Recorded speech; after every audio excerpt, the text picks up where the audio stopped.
De retour à notre magazine de télévision. Madame, monsieur, bonsoir. Bienvenue encore une fois à notre magazine Ça va causer. Comme vous le savez, en fait, cette semaine, nous sommes au Salon du Livre, ici même à Montréal.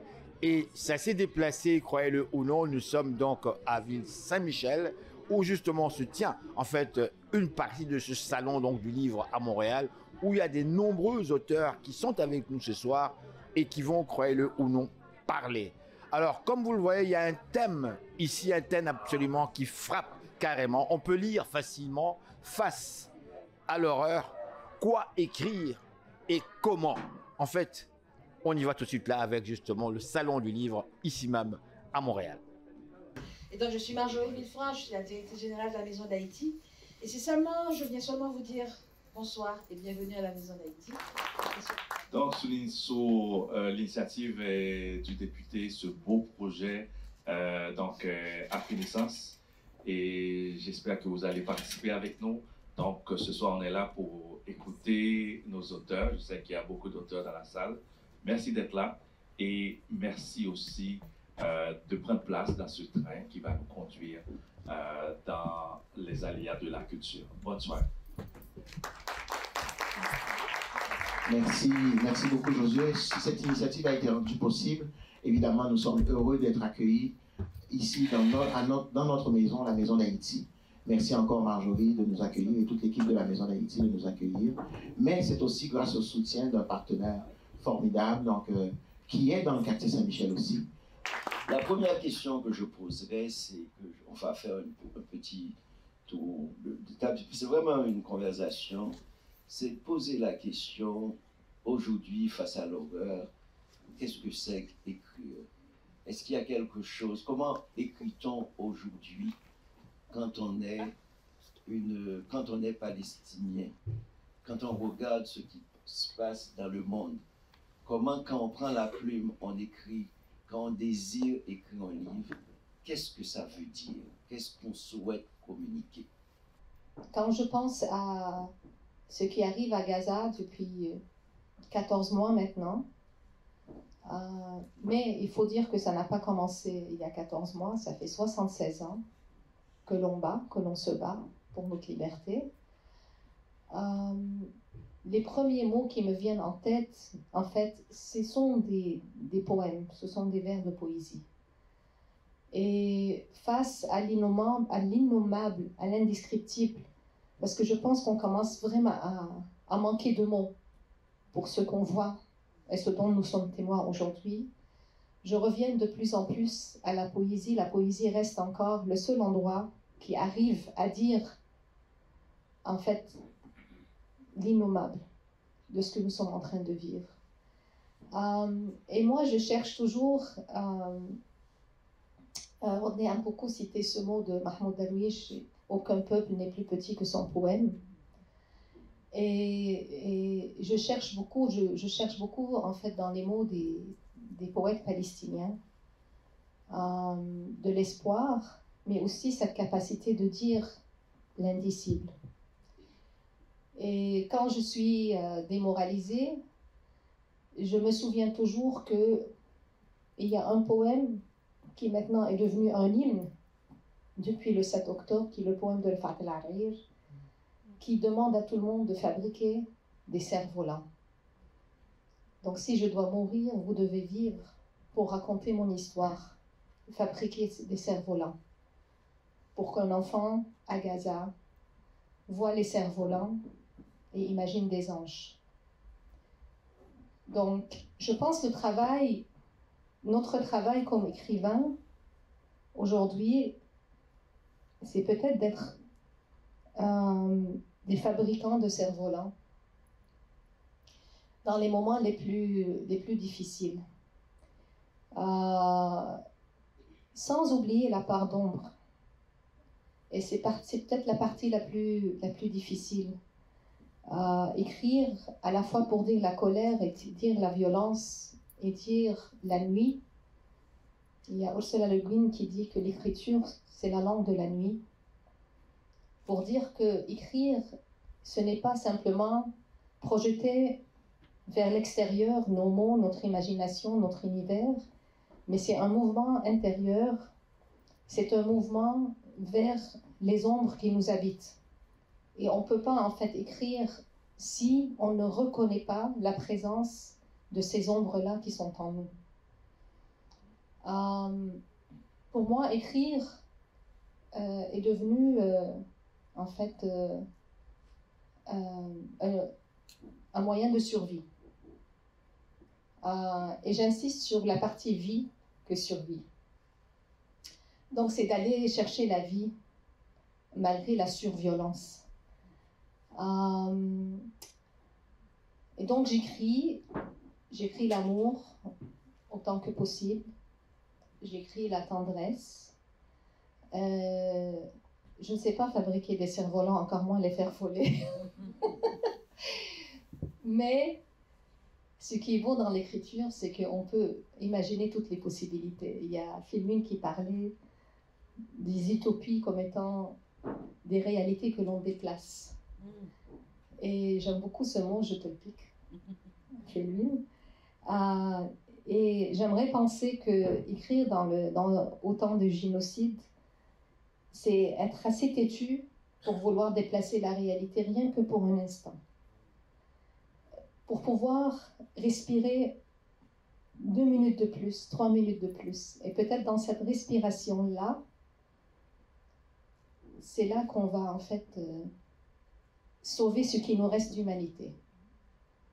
Donc je pense beaucoup en termes d'instant, en termes de moment présent. Et voilà, donc je pense que je vais m'arrêter ici.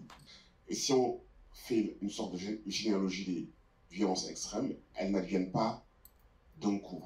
Elles passent d'abord par l'espace du langage. Elles commencent là-bas. La violence, elle commence d'abord là-bas. Avant de se manifester d'un point de vue physique, on déshumanise, on dénomme l'humanité des uns et des autres, on les avilit par des opérations de langage. On brouille le sens. La dictature, c'est d'abord quand le prince, le dictateur, décide de brouiller le sens, décide de manière absolue, unique, unilatérale, de brouiller le sens qui est une convention, de brouiller le langage, de dire que vert c'est pas vert, que blanc c'est pas blanc, que juste c'est injuste, que mal c'est bien, etc., etc., etc. Donc ça commence d'abord là-bas. Et souvent nous ne prenons pas soin de cette violence primale qui habite d'abord le corps des mots avant d'habiter les corps des humains. Et donc, c'est le lieu de la dépossession, c'est le lieu de la violence, c'est le lieu de l'acte primal. À mon avis, c'est dans ce lieu-là qu'on entreprend le travail de restauration, le travail de soin, le travail de remettre du sens et le travail de résister absolument au fait de consentir à la nuit. C'est d'abord dans cet espace-là. Je veux dire, ce n'est pas l'objet d'être un livre, c'est d'abord dans l'espace, c'est dans cet espace qu'on dit d'abord non. C'est dans cet espace qu'on reconnaît l'abject, qu'on reconnaît l'inacceptable, et qu'on oppose, je veux dire, la force d'un refus primal à travers ce principal outil que nous avons, qui fait de nous des humains, puisque nous communiquons, puisque nous partageons, puisque nous nous affectons les uns les autres. Nous ne changeons pas juste de l'information, mais nous nous affectons à travers l'espace du langage. Et je pense que là, l'écrivain est rendu à l'humilité et à la difficulté de sa tâche. C'est-à-dire de me témoigner, de dire pour que l'humanité demeure, de dire pour que la nuit n'ensevelisse pas tout, de dire pour retenir les aubes, de dire pour consoler, de dire pour dire que l'espoir est toujours permis et que les jours se lèveront à nouveau et que la nuit ne sera pas complète et de dire pour garder en soi une conscience éveillée, de dire pour refuser justement que cette conscience éveillée là soit totalement réduite, que finalement on abdique, que finalement on consente et cet acte de maintenir la lueur, de la maintenir vaille que vaille, coûte que coûte, d'anticiper le jour qui se lève, il va se lever mais on l'anticipe comme par une opération de langage, de le signifier, de le signaler, de l'indiquer, de l'inscrire dans la conscience, de le dire, de le signifier, c'est une force inébranlable. Et je pense que là, il y a vraiment une responsabilité de maintenir les assises du monde à travers des opérations de langage, à travers des opérations de dire.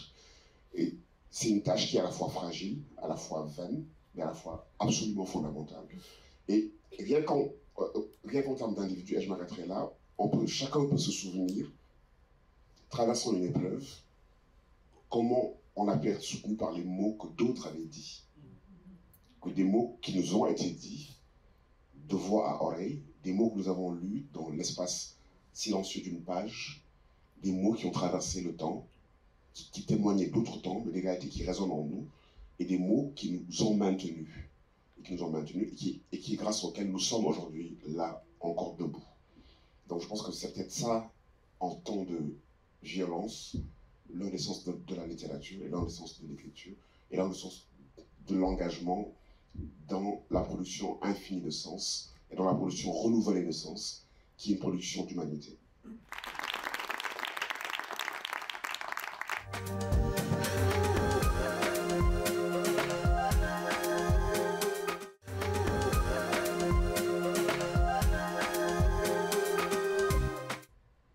Des gens comme moi, il y en a quand même beaucoup. Il y en a plusieurs qui font ce travail de traduction entre ce qui se passe à l'extérieur du monde et comment une institution ne doit pas céder, en fait, à la désolation collective et totale. Et ces nombreuses personnes, au final, ce qu'elles me permettent de consolider, c'est vraiment ça, c'est des liens de solidarité entre personnes racisées, avec des personnes non racisées, donc des personnes qui quotidiennement partagent ce que j'appelle le risque de lutter contre le racisme. Et ça me permet à chaque jour de me dire que si Hannah Arendt avait raison sur la banalité du mal qui permet à des institutions et à la bureaucratie, au final, de permettre l'horreur, ce que je vois au quotidien, c'est comment il y a des personnes qui banalisent la résistance, et qu'au final, c'est ça que je fais. C'est pour ça que je me lève tous les matins. Et j'estime que si je suis payée le salaire que tu veux que je publicise, qui est public d'ailleurs, hein, c'est justement pour permettre ça, pour permettre que la résistance puisse devenir banalisée et banale dans une institution qui a permis, qui a produit et reproduit des inéquités raciales, des discriminations, du racisme direct. Donc, et ça, c'est dans le travail quotidien d'une ville. Donc, je pense qu'à partir de l'institution et dans l'institution, je suis capable de traduire ces éléments-là et d'amener peut-être de la poésie là où la technicalité de la définition du racisme selon la Charte des droits et libertés ne permet pas, en fait. Ce que le langage technique ne permet pas, au final, c'est les racistes n'ont jamais vu la mer qui m'a permis de le faire. Et pour faire un lien avec ce que Felwine disait, il y a les mots et les livres pour moi sont comme des objets que l'on doit utiliser un peu comme des armes. Et au final, à l'intérieur de la machine, j'ai plusieurs types d'écriture. Monsieur Corville connaît bien mon écriture administrative. Mais à côté de celle-là, il y a des changements que l'on fait en touchant le cœur des gens. Et à mon sens, pour lutter contre le racisme, on touche le cœur des gens en réhumanisant ceux et celles qui ont produit et reproduit le racisme, autant que l'on réhumanise aussi celles et ceux qui subissent à tous les jours le racisme.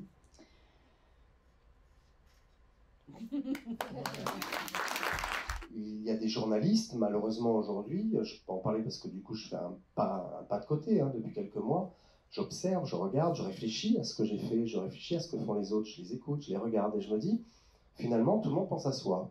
C'est-à-dire que les directions de chaîne pensent à leur petite carrière, les animateurs, les présentateurs pensent à leur image, et au final, le public est oublié. Et je pense, quand tu parles de la violence du monde, ça passe par une violence sociétale. À partir du moment où on laisse une radio publique française, par exemple, et en l'occurrence, pour le coup, malheureusement, Radio-Canada, RTBF et RTS, avec des centaines d'écrivains et d'artistes très connus, hein, pas des écrivains de quartier qui ont vendu 2 livres, hein, des gens comme des prix Nobel, des prix Goncourt, des personnes qui sont là, enfin, des personnalités confirmées, donc qui ont un rôle dans la société. Quand un prix Nobel de littérature fait une tribune dans un grand journal français, uniquement là-dessus, quand des centaines de milliers, pas des milliers, des centaines de milliers d'auditeurs se manifestent, et qu'il n'y a pas de réponse, c'est une violence. Et cette violence-là, à partir de là, si on laisse faire ça, si les politiques, là, nous c'est compliqué parce que le service public, les politiques ne peuvent pas entrer dans le service public, sinon ça fait, voilà, il y a tout un jeu de liberté qui est important, il faut le souligner. Tout le monde a cru que c'était Emmanuel Macron, je peux le dire aujourd'hui, c'est pas du tout lui, parce que j'ai communiqué avec lui, mais c'est pas lui du tout, il était outré. Quand on laisse faire ça, quand on laisse ces personnes en place, pour cette émission ou une autre, hein, ou quand on ne répond pas au public, ou quand on ne répond pas aux intellectuels, qu'on les ignore complètement, quel que soit le sujet, on part dans une forme de violence de la société. Et cette violence de la société amène à la violence politique. Violence politique qui va amener à la violence du monde avec des conflits, on le voit aux États-Unis avec Trump par exemple. Je pense que l'art aide ceux qui le pratiquent. Et je pense que Mazen Kerbadj a été aidé par son art quand il a vécu cette guerre-là, et il s'en est tiré. Il est sorti, comme disait Kossi Efri dans l'émission Un jour, par la porte de la poésie. J'aime beaucoup cette phrase, on avait fait une virgule d'ailleurs. Vénus Korigata aussi, qui elle, est une grande poétesse libanaise, qui m'a emmené dans son quartier et qui voulait retrouver la maison de son enfance. La maison de son enfance a été remplacée par un immeuble, et puis elle était obsédée par les orties, parce que sa mère arrachait les orties, s'abîmait les mains, et elle voulait voir s'il y avait encore les orties, cette pauvre Vénus. Et il n'y avait plus les orties, évidemment, puisque ça avait été remplacé. Donc elle a été heureuse, ma mère peut reposer en paix, c'est ce qu'elle m'avait raconté. Et à côté de ça, elle a pris la parole par la poésie. C'est-à-dire que l'histoire de Vénus est incroyable, c'est son frère qui était poète. Son frère était homosexuel, toxicomane, parce qu'il va à Paris croyant qu'il va réussir comme Rimbaud. Et il se prend une veste, comme on dit, et il plonge dans la drogue, parce que, pour des raisons qu'elle ne m'explique pas, puis ça appartient à la famille. Et quand il revient, son père le rejette. Parce que déjà, il est homosexuel, il ne l'accepte pas, donc il le met dans un sanatorium. Et ce gamin, ce jeune, en fait, sort quand il peut, son père le rejette, l'envoie, il va finir par vivre dans la rue, il va finir par mourir comme ça. Et Vénus prend la poésie de son frère pour faire vivre son frère. Là aussi, il y a une forme de résilience. Et à côté de ça, la Beyrouth, enfin, le Liban est en guerre à ce moment-là déjà. Toutes les guerres successives qu'a fait Vénus Korigata, elle est passée par la poésie pour pouvoir résister. Et effectivement, c'est vrai que la poésie, dans sa forme la plus intègre, pas quand on veut faire des effets de style, parce que l'effet de style se fait à condition d'avoir une intégrité intellectuelle. C'est ça la difficulté de la poésie. Moi, j'en écris parfois des poèmes, c'est nul, hein. Mais je crois que c'est génial. Mais je n'ai pas ça. Et l'écrivain a ça. Non, mais c'est vrai. Et petit à petit, en fait, on s'aperçoit que cette poésie-là, elle change quelque part un peu le monde parce qu'elle nous fait regarder le monde autrement. Une fois qu'on regarde avec le temps qui est passé. Au début, non. Il ne peut pas se passer grand-chose, malheureusement, pour le lecteur. Parce que la force de la violence est telle qu'on ne peut pas penser à autre chose que la violence. Voilà, je voulais faire court. Finalement, ça va mieux. Et le lien entre tout ce que je suis en train de dire se trouve dans quelque chose que tu as dit, Felwine. Tu as dit notre manière de parler du monde a un impact sur le monde, a un effet sur le monde. Et quand j'ai écrit, d'abord, avant d'écrire Baldwin, Styron et moi, j'ai écrit un livre qui s'appelle 12 ans en France, où j'ai notamment parlé de mon expérience auprès des familles roms, mais aussi dans Baldwin et beaucoup dans Petite Ville, je parle du fait que les discours politiques et médiatiques ambiants ont des conséquences réelles sur le monde, et il y a une violence là qui s'exerce. Ça revient un peu aussi à ce que tu disais, Emmanuel, quand la population n'est pas écoutée, ou quand le seul discours ou le discours omniprésent, c'est un discours de violence qui passe par les médias. Ces médias sont liés aux politiques, ça passe par les campagnes électorales. Et donc, quand j'ai écrit 12 ans en France, c'était une manière de parler autrement des Roms, de les nommer autrement, de nommer autrement leur histoire, que on en a ras-le-bol, c'est un raz-de-marée, on est envahi, c'est comme ils attirent les rats, toutes les choses horribles qu'on disait sur eux, ou sur les Arabes, ou sur les musulmans. Et dans Petite Ville, j'ai créé une sorte de groupe médiatique tentaculaire qui possède à peu près toutes les tribunes et qui qui est en collusion avec les pouvoirs d'argent et les pouvoirs politiques et qui prend toute la place. Et j'ai reproduit tous ces discours-là dans le roman. Donc c'est drôle parce que ça revient un peu à tout ce qu'on disait. Pour moi, écrire, c'est renommer autrement ou montrer les glissements de langage qui deviennent des violences sociales, politiques et parfois même physiques. C'est aussi partager, c'est aussi me retrouver dans une sorte de chambre d'écho. Les auteurs que je lis qui ont changé ma vie. Et justement, Gary Victor, c'est très drôle parce que j'avais commencé le livre depuis longtemps quand j'ai découvert les polars vaudous. Mais quand j'ai découvert les polars vaudous de Gary Victor, j'ai en quelque sorte compris ce que je voulais faire. C'est-à-dire que je le sentais confusément, puis j'avais des influences, beaucoup d'influences nord-américaines, l'influence de Baldwin, mais Gary Victor est arrivé, puis il y a une sorte de lumière et une liberté chez lui et une arrogance où je me suis dit, mais on a le droit de faire ça. Et surtout, s'il n'y avait pas eu Gary Victor, il n'y aurait pas de vaudou. Ben, c'est pas vraiment du vaudou, mais de sorcellerie et de fantômes, parce qu'il y a aussi des fantômes tenaces et un peu obstinés dans Petite Ville qui viennent déranger les vivants et essayer de les ramener à l'ordre. Donc voilà, donc j'ai fait toutes sortes de détours, mais disons que c'est à peu près ça. Merci. Et on va faire une petite chose là. Haïti va rendre hommage à deux pays, à deux peuples qui sont, en fait, qui sont encore de l'autre côté d'Haïti. On a le Sénégal qui est là. Je ne sais pas si le président de l'association. C'est tout un honneur. Merci de nous avoir associés à cette activité. Felwine n'est plus notre Felwine, il est devenu Felwine de tout le monde. On est très heureux de l'avoir comme Sénégalais, mais aussi à travers ses œuvres, à travers ses actions, à travers tout ce qu'il fait, ses combats qu'il porte. Donc il ne parle plus au nom du Sénégal, au nom de l'Afrique, il parle au nom de la diaspora en général. Il parle au nom de toutes ces causes qui doivent définir l'humanité. Et c'est vraiment un honneur et un plaisir de savoir qu'un fils du terroir a réussi, venant de loin, à le faire. Et il fallait le faire. Alors, un grand merci encore. Merci pour l'invitation. Je ne sais pas trop quoi d'autre ajouter. Je voulais remercier aussi mon ami, notre cher ami Franck Benjamin, qui m'a fait part de l'activité. Et bien sûr, vous-même, nous avez invité officiellement. Merci de nous y avoir associés.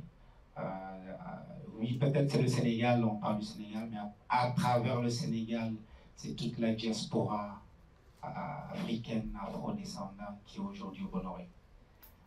Merci.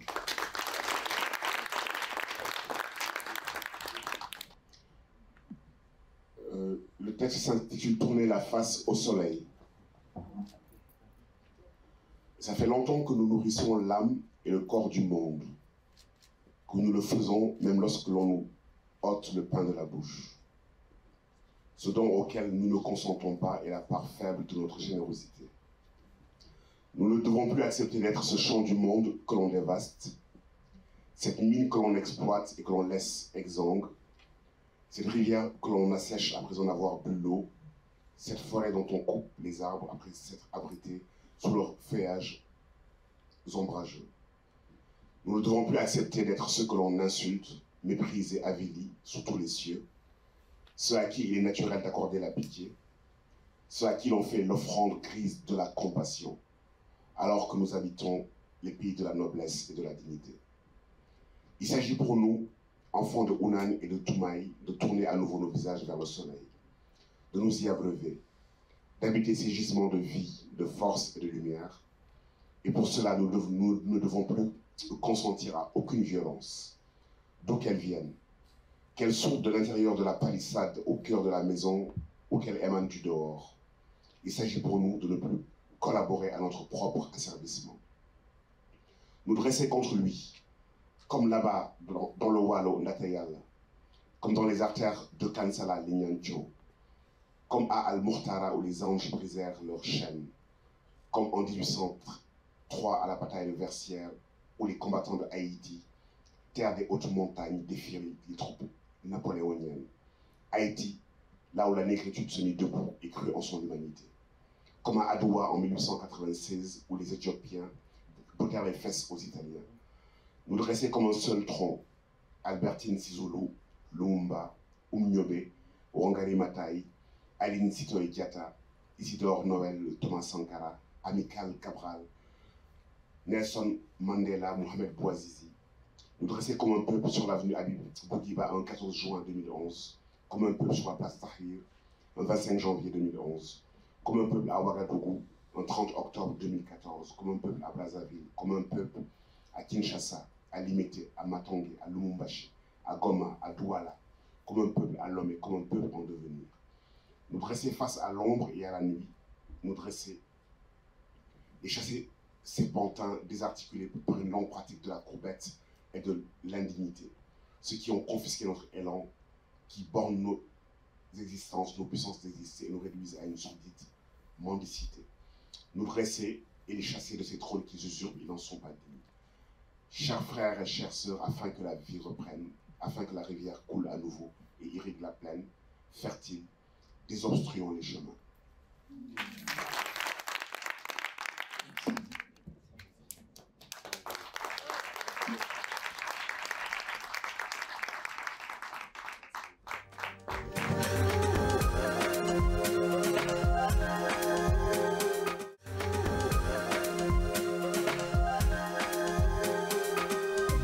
Est-ce qu'il y a quelqu'un dans la salle qui veut dire un petit mot pour la Palestine, un jeune, quelqu'un, n'importe qui souhaite dire un petit mot? Mais vraiment, je très apprécie tous les sentiments et toute la solidarité. C'est un moment vraiment dur pour nous. Et je pense que le moment n'est pas fini. Alors, les mots, les arts, les poésies, c'est notre it's our weapon, notre arme pour contre cet état. Vraiment. Alors, merci. Je demanderai à Yael Hadban de lire un texte pour que la Palestine soit vivante. Parce que dans les mots sont vivants. Et j'aimerais en fait vous lire un poème par une écrivaine de Raza. Elle s'appelle Hiba Abou-Nada. Elle est poétesse et romancière de Raza, née en 1991 dans une famille de réfugiés. Et elle a été tuée par un bombardement à Raza le 20 octobre 2023. Donc 2 semaines, 3 semaines après le début des attaques israéliennes, du génocide. Et voilà le poème qu'elle nous a laissé et qui pour moi fait vraiment écho à tout ce qui a été dit aujourd'hui, à cette part de lumière pour laquelle nous luttons tous, même du corps même de l'horreur. Une étoile disait hier. Une étoile disait hier, à la lueur de mon cœur, ô lumière, ne nous sommes pas de simples passants. Ne vacille pas. Sous ta clarté marchent encore quelques promeneurs errants. C'est l'amour qui t'a d'abord créé.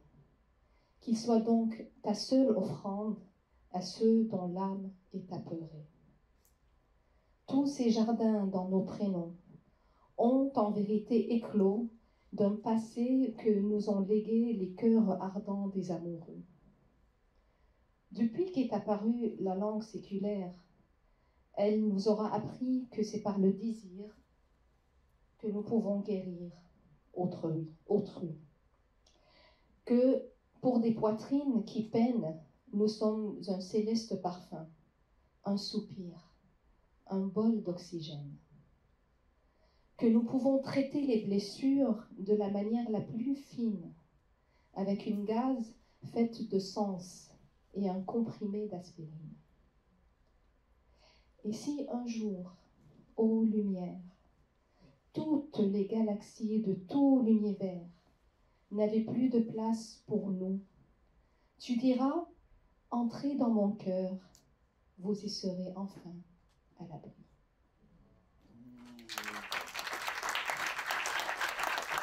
Donc il y a une centaine de billets si vous voulez. Donc et c'est du côté de, donc au comptoir des livres, vous allez trouver des billets. Donc c'est des billets qui ont été offerts gratuitement par le Salon du Livre de Montréal. Merci beaucoup.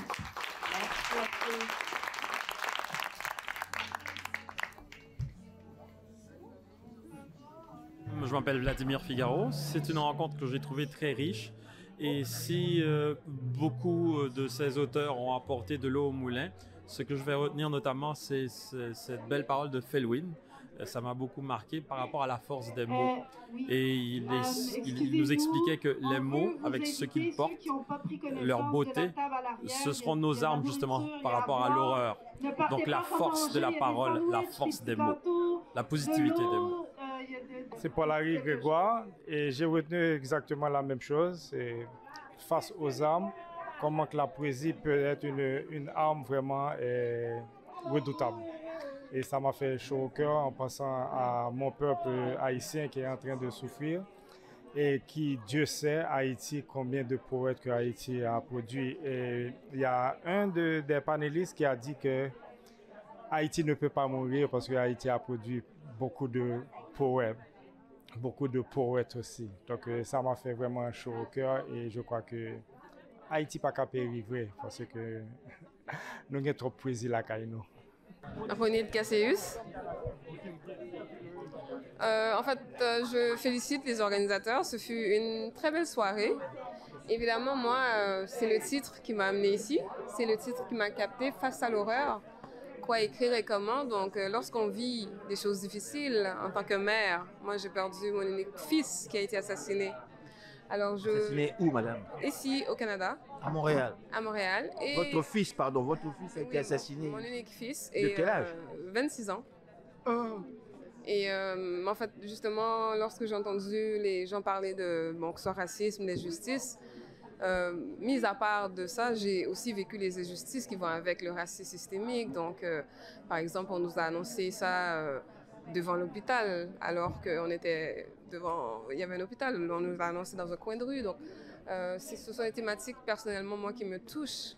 Et lorsqu'on parle justement de violence, donc les différents types de violences, si j'étais une personne avec la peau blanche, pensez-vous qu'on allait m'annoncer l'assassinat de mon unique enfant dans un coin de rue à 2h du matin? Donc, face à l'horreur, que ce soit en Palestine, que ce soit à Montréal-Nord, que ce soit en Haïti, comment on écrit? Qu'est-ce qu'on dit? Comment on continue à se lever le matin, garder le sourire et continuer à être positif? J'ose pas vous poser cette question, madame. Ben voilà, donc moi, c'est le titre qui m'a capté, qui m'a amené ici. Et je me suis un peu reconnue à travers certaines choses qui ont été dites ce soir parce que ce n'est qu'une surface, ce n'est qu'une partie, qu'une firme partie. On parle beaucoup d'Haïti, vous savez, ou l'Afrique, mais ici, il y a quand même son lot de mépris, je dirais, ou d'injustice, de violence.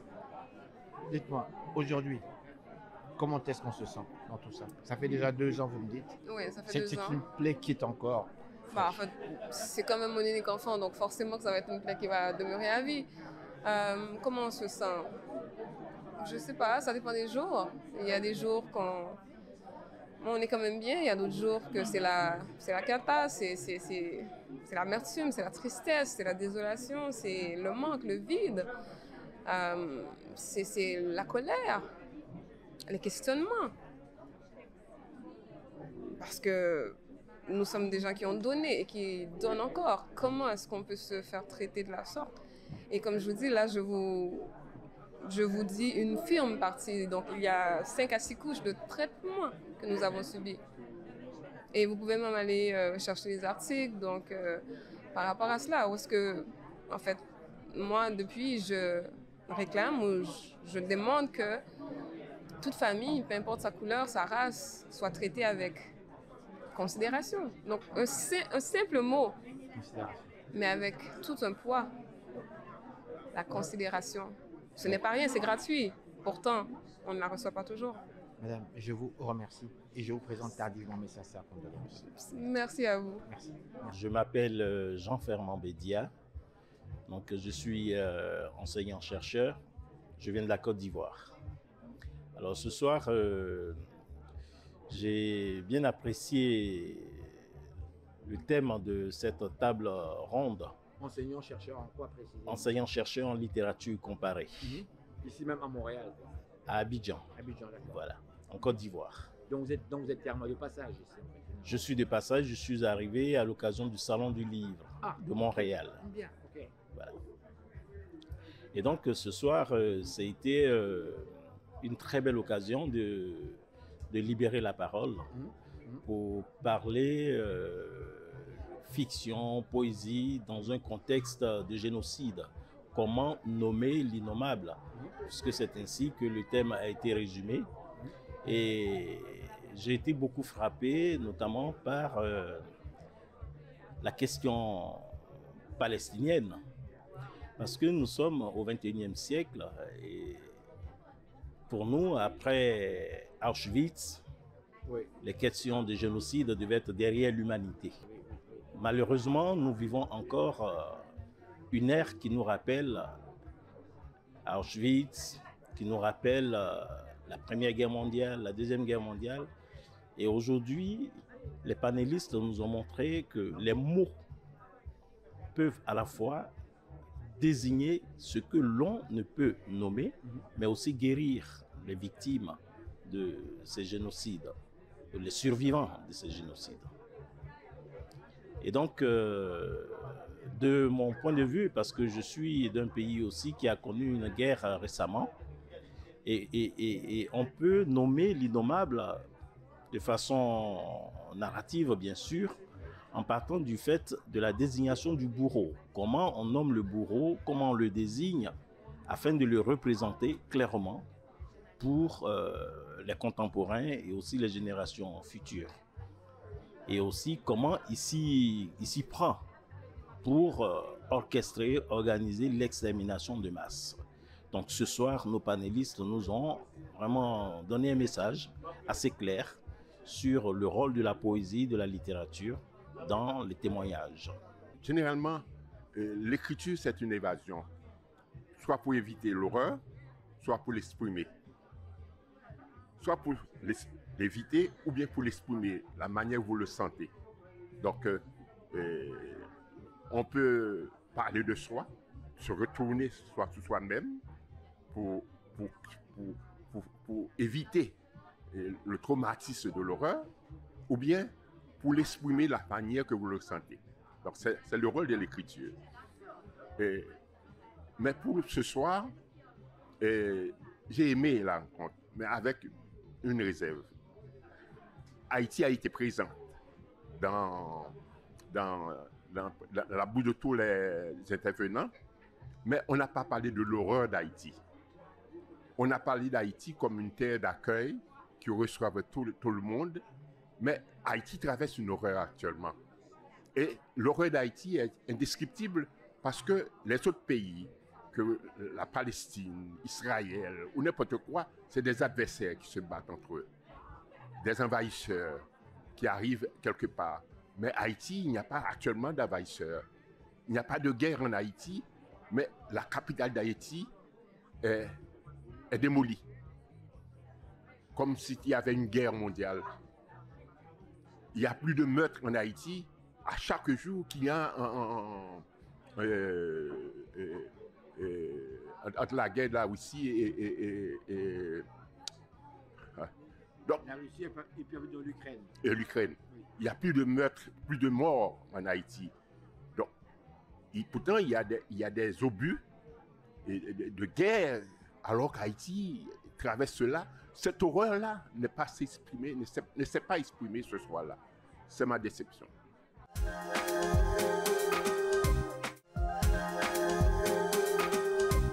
Nous sommes avec une grande personnalité aujourd'hui, il n'est plus à présenter, c'est un honorable, une personnalité qui nous représente également pour nous de la diaspora black et on en est fiers. Nous sommes réunis aujourd'hui au Salon du Livre, comme vous le voyez, ça se passe dans Saint-Michel, on a voulu le faire ici même et c'est l'homme, l'organisateur, son initiative à lui.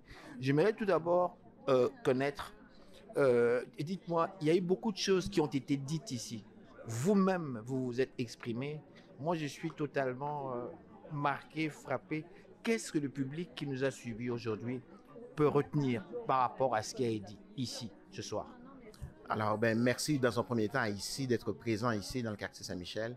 Alors, peut-être rappeler cette initiative, elle est, oui, je suis associé, mais c'est mon ami, le conseiller municipal Josué Corville, qui est un des organisateurs, instigateurs. À deux, on s'est mis ensemble, on s'est dit, et si on faisait de Saint-Michel le quartier du livre et des écrivains? C'est-à-dire un quartier où on entendait parler de ce quartier-là pour ce qui se passe en termes de littérature, les auteurs qu'on accueille, le fait que les jeunes lisent davantage. Et il y a une série de manifestations. Et ce soir, c'était une des premières manifestations dans le cadre du Salon du Livre. On a amené le salon dans Saint-Michel, le salon dans la ville, dans Saint-Michel. Et aujourd'hui, vous avez pu entendre cette voix, des voix importantes de l'espace littéraire québécois, de l'espace littéraire francophone. Donc, pensons entre autres à Rodney Saint-Éloi, qui est lui-même poète et éditeur, Melika Abdelmounen, qui est écrivaine, romancière, essayiste, et aussi rédactrice en chef des lettres québécoises, Boshra Manaï, qui est commissaire à la lutte contre le racisme à la ville de Montréal, Felwine Sarr, grand écrivain, Goncourt en 2022, je crois, donc grand écrivain qui parcourt le monde entier, Emmanuel Kérad, animateur, l'ancien animateur de la bibliothèque francophone, et aussi Yara El Gadman, qui est elle-même autrice et romancière. Et toutes ces personnes-là sont là ce soir, étaient là ce soir pour dire, le thème de la soirée, c'était face à l'horreur, comment écrire, quoi écrire et comment écrire. Alors, nous avons vu ce soir une communion des esprits autour de la difficulté d'écrire dans les temps où on parle de déportation, dans les temps où on parle de génocide, de massacre, de dictature, de déplacement. Alors, comment écrire, comment dire l'horreur? Alors, c'est autour de ce thème-là que nous nous sommes réunis ce soir. Et où de mieux le faire que dans un lieu, dans un quartier qui est un quartier berceau. On a accueilli des générations d'immigrantes et d'immigrants, des femmes et des hommes venus de partout dans le monde pour naître ou renaître au Québec et au Canada. Alors, on est très contents, très fiers d'avoir pu assister à ce bel événement. Et merci encore pour votre présence, pour la présence ici à Saint-Michel ce soir. Bonjour, mon nom est Boshra Manaï. Je travaille à la Ville de Montréal à titre de commissaire à la lutte au racisme et aux discriminations systémiques. Et j'ai le plaisir d'avoir passé la soirée à la Maison d'Haïti dans le cadre d'une activité pour le Salon du Livre. Et puis, qu'est-ce que je faisais là? Je pense que j'ai aussi été invitée parce que je suis moi-même autrice et écrivaine. J'ai écrit le dernier ouvrage au jeu, qui s'appelle Sans voix, VOIX, où j'essayais de traduire dans le fond la réalité d'un terrain de recherche que j'ai fait pendant mon postdoctorat et où j'essayais de donner voix à ces personnes qui n'ont peut-être pas toujours la place dans les institutions de se retrouver puis de se voir. Eh bien, dans le cadre de ma recherche, c'était les personnes racisées, les personnes musulmanes, les personnes arabes. Et dans le fond, ce qu'on a essayé ce soir de discuter avec des personnes aussi intéressantes que Felwine Sarr, que Yara El Gadman, que Melika Abdelmoumen, dans le fond, c'est comment l'écriture et comment personnellement moi j'utilise ce qui a été écrit par des poètes, par des poétesses, par des écrivains et des écrivaines pour traduire les enjeux de racisme. Comment, dans le fond, à travers des ouvrages comme celui de Rodney Saint-Éloi et de Yara El Gadman, comment on peut aller sensibiliser sur les questions de racisme, de discrimination, j'ai envie de dire en touchant les cœurs. Et ce que j'ai essayé de traduire ce soir, c'est ce que j'essaye de faire au quotidien. C'est dans le fond de réhumaniser les personnes qui ont subi le racisme, tout autant que de réhumaniser celles et ceux dont l'histoire a fait qu'ils ont produit du racisme. Voilà. Je suis Rodney Saint-Éloi, je suis écrivain et éditeur d'une maison d'édition qui s'appelle Mémoire d'Encrier. Ça fait 21 ans que cette maison existe et nous publions des auteurs de partout au monde. Aujourd'hui, nous sommes à la Maison d'Haïti et nous sommes avec des écrivains qui viennent du Sénégal, des écrivains originaires de la Palestine, des écrivains originaires de la Tunisie, de l'Algérie. En fait, pour poser un certain nombre de questions par rapport au glissement du monde vers une grande barbarie. Nous sommes en train d'assister à quelque chose qui nous fait peur, ça nous effraie. Et qu'on soit blanc, qu'on soit jaune, qu'on soit rouge, qu'on soit noir, donc on est dans une espèce de calcul, comme on dit en créole. Et calcul parce qu'on ne voit pas l'horizon. Comment ouvrir l'horizon? Et je pense que pour ouvrir l'horizon, il faut des mots. Il faut pouvoir mettre les mots sur la douleur qu'on est en train de vivre, la douleur de penser. On est en train de regarder qu'est-ce qui se passe dans le monde, partout. En Haïti, en fait au Congo, en fait en Palestine, aux États-Unis, partout, il y a une violence. Et cette violence devient systématique. Il y a un racisme qui devient quelque chose de normal. Il y a l'injustice qui devient quelque chose de naturel. Est-ce qu'on va accepter l'inacceptable? Et que peut un écrivain face à cette détresse? Parce que je pense que l'humanité est en train de vivre un temps de grande barbarie. Comment peut-on? Est-ce qu'on est un spectateur? Non, on n'est pas un spectateur. Vous et moi, nous pouvons faire quelque chose. C'est semer ces petites parcelles de lumière, que ce soit par la poésie, que ce soit par la chanson, que ce soit par la peinture. Nous sommes capables. Nous ne sommes pas acculés à l'impuissance. Notre injonction première, c'est être debout pour se frayer les chemins malgré les ténèbres qui nous empêchent d'avancer. Nous devons essayer d'avancer, de regarder demain, de dire demain avec sérénité. Merci. Bonjour, je m'appelle Myriam Bress, je suis coordonnatrice du Centre des Arts de la Maison d'Haïti. Alors ce soir, 29 novembre, on a une chance inouïe. C'était d'abord une idée de Franz Benjamin qui a eu l'idée de sortir un petit peu le Salon du Livre hors des murs du Salon du Livre. Étant donné qu'il travaille dans le comté de Saint-Michel et qu'il a à cœur la Maison d'Haïti, chaque fois qu'il fait un événement, il essaie de le faire ici au Centre des Arts de la Maison d'Haïti. Le Centre des Arts, nous, on a comme mission, si vous voulez, d'aider tous les artistes afro-descendants et d'offrir un petit peu une vitrine, une porte à tout l'art, à tous les artistes, littérature et tout afro-descendants. Donc, chaque fois, on est trop content de les recevoir. Ce soir, c'était vraiment une soirée particulière, car c'était une soirée du Salon du Livre où on avait des écrivains d'exception. Donc, Rodney Saint-Éloi était incroyable ce soir. On est vraiment très, très contents, très choyés parce qu'il y a beaucoup de choses qui se passent en ce moment dans le monde qui nous émeut, qui nous bouleversent. Et on a eu un petit peu une petite goutte de poésie de chacun d'entre eux. Et puis, qui nous disent, en gros, à travers la lecture, à travers un livre, ben, on s'aperçoit on sera toujours humain, on aura toutes les souffrances du monde, on les connaîtra, tout le bonheur du monde, on connaîtra peut-être aussi un peu. Et puis, j'ai trouvé ça vraiment beau. C'était une soirée qui m'a beaucoup émue. Voilà. Comme africain, oui. Ce qui me frappe, on a parlé de tout, oui. Notre centre haïtien. Très peu d'Haïti. Et pourquoi? C'est vrai, très peu d'Haïti. Parce qu'on était chez nous en Haïti, ici. On n'avait même pas besoin d'en parler, on le savait. Donc, les Haïtiens, on est dans la perle des Antilles, c'est ici. Donc, comme on était à la maison, est-ce qu'on a besoin de parler d'Haïti? On en a parlé un petit peu, mais Rodney Saint-Éloi, il était lui-même représentant de notre belle Haïti. Merci.